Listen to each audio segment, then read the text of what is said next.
There's a brutal massacre playing out right now in Sudan where hundreds of civilians were murdered in a hospital earlier this week, and that's just part of it.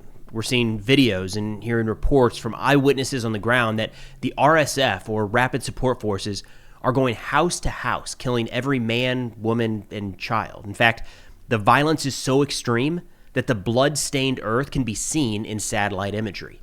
Now, this is a developing situation with a lot of unknowns on the ground, so let's dive into what we know so far about this recent uptick in violence in the ongoing Sudanese civil war. Now, a couple days ago, October 26th through the 28th, the RSF, or Rapid Support Forces, more on them here in a minute, captured El-Fasher, the last major Sudanese armed forces held city in North Darfur. The SAF withdrew from key positions, allowing the RSF forces to enter the city, marking a potential turning point in the war.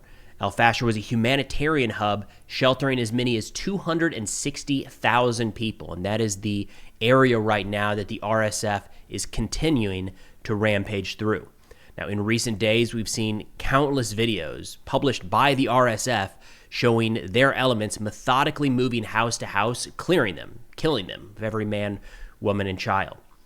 Now, as a little background here from the BBC, they say Sudan plunged into a civil war in April 2023 after a vicious struggle for power broke out between its army and a powerful paramilitary group, or the RSF, the Rapid Support Forces. More than 150,000 people have died in the conflict across the country, and about 12 million people have fled their homes in what the United Nations has called the world's largest humanitarian crisis. Now, a little information on the SAF versus the RSF, the two major belligerents in this conflict. There are some smaller armed groups as well. SAF stands for Sudanese Armed Forces. This is the official military of Sudan, and they're working to preserve centralized control over the country. They are backed to various degrees by Egypt, Turkey, Iran, and Saudi Arabia. The RSF, or Rapid Support Forces, is a paramilitary organization backed also to varying degrees by the UAE, as well as remnants of the Russian Wagner Group. Now, the core argument here back in 2023 had to do with integration of the RSF into the larger SAF. SAF wanted that integration to take place inside of 2 years, and for the Rapid Support Forces, their leadership structure would remain junior, so it would be a subordinate element to SAF. RSF wanted integration after 10 years, while maintaining their own chain of command, their own business interests, and they wanted their chain of command to be equal to that of the SAF. That was not resolved despite some attempts at negotiations, and the fighting has raged ever since. The most notable uptick recently was a hospital killing just a few days ago in North Darfur. According to the Associated Press, Sudan's paramilitary forces killed hundreds of people at a hospital, including patients, after they seized the provincial capital of North Darfur over the weekend. The 460 patients and their companions were reportedly killed Tuesday at the Saudi hospital by fighters from the Rapid Support Forces in the city of El-Fasher. This is according to the Director General of the World Health Organization. They say as a part of the assault, RSF fighters went from house to house, beating and shooting at people, including women and children. Many died of gunshot wounds in the streets, while others were killed as they tried to flee to safety. Now, in a report late on Tuesday, the Yale School of Public Health's Humanitarian Research Lab put out some interesting imagery that I'm going to run through here, documenting some of these mass killings. And it says something, the scope of the violence, when the mass killings can be documented from satellites in space. And that's what we have here. Again, this source is the Yale Humanitarian Research Lab. I will link their full report in the description below.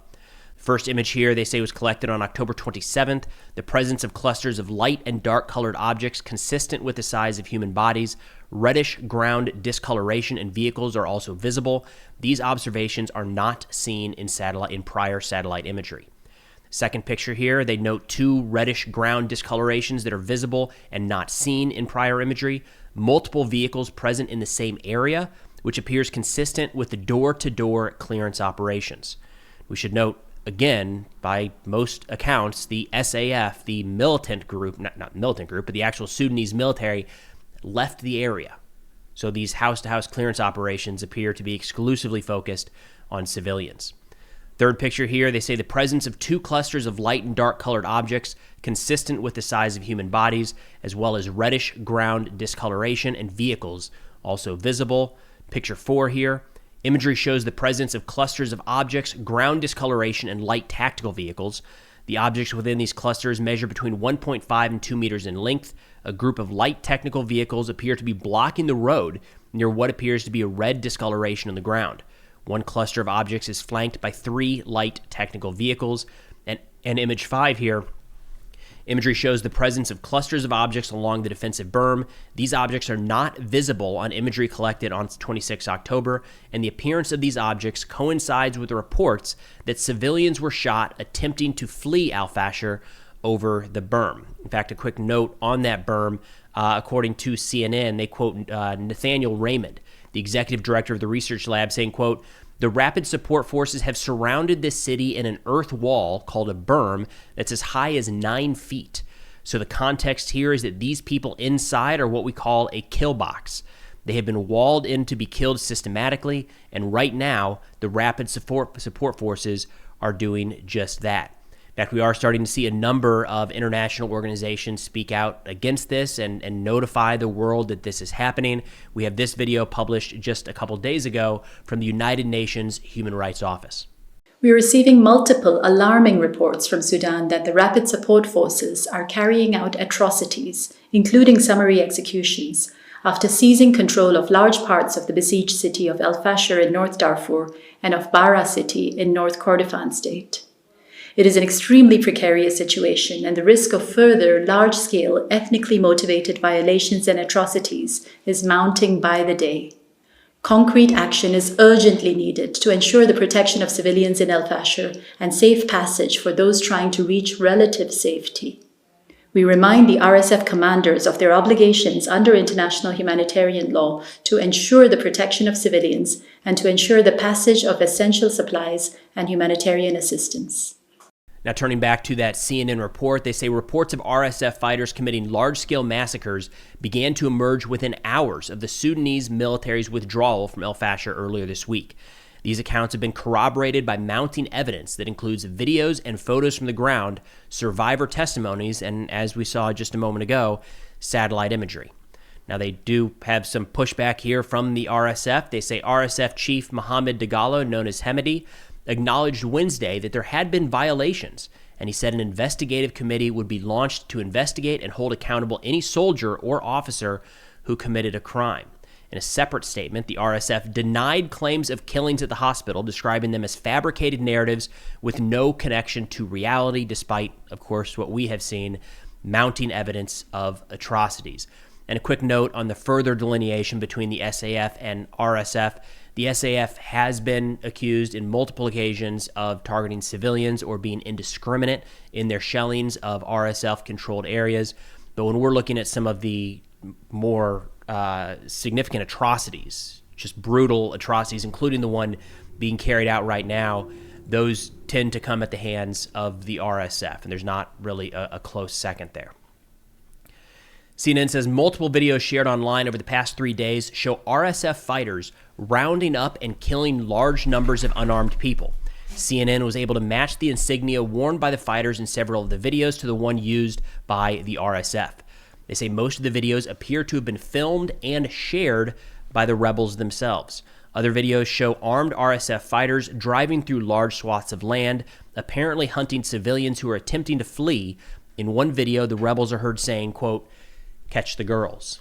And that's another mark of this conflict that we've seen for a few years now, is without a doubt large-scale, widespread, indiscriminate killing of civilians, men, women, and children, and the capturing and raping of women, young women, girls, is probably a better way to put it, by the RSF. So no doubt, as these atrocities are ongoing and the cold-blooded killings are happening throughout El-Fasher, we have to recognize as well that there likely are a large number of young, very young women being captured by the RSF and raped day in and day out. That's the situation on the ground in Sudan right now. We are starting to see more and more countries speak out, become more vocal about this ongoing conflict. not a lot in terms of actions being taken, at least not at this point.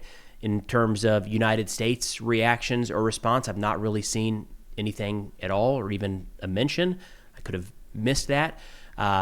We'll probably hear some condemnations is what I would expect here in coming days. But either way, pretty significant atrocities playing out right now in Sudan. We'll do our absolute best to keep you updated as more information becomes available. But that's all we got for now. Thanks for watching, and I'll see y'all next time.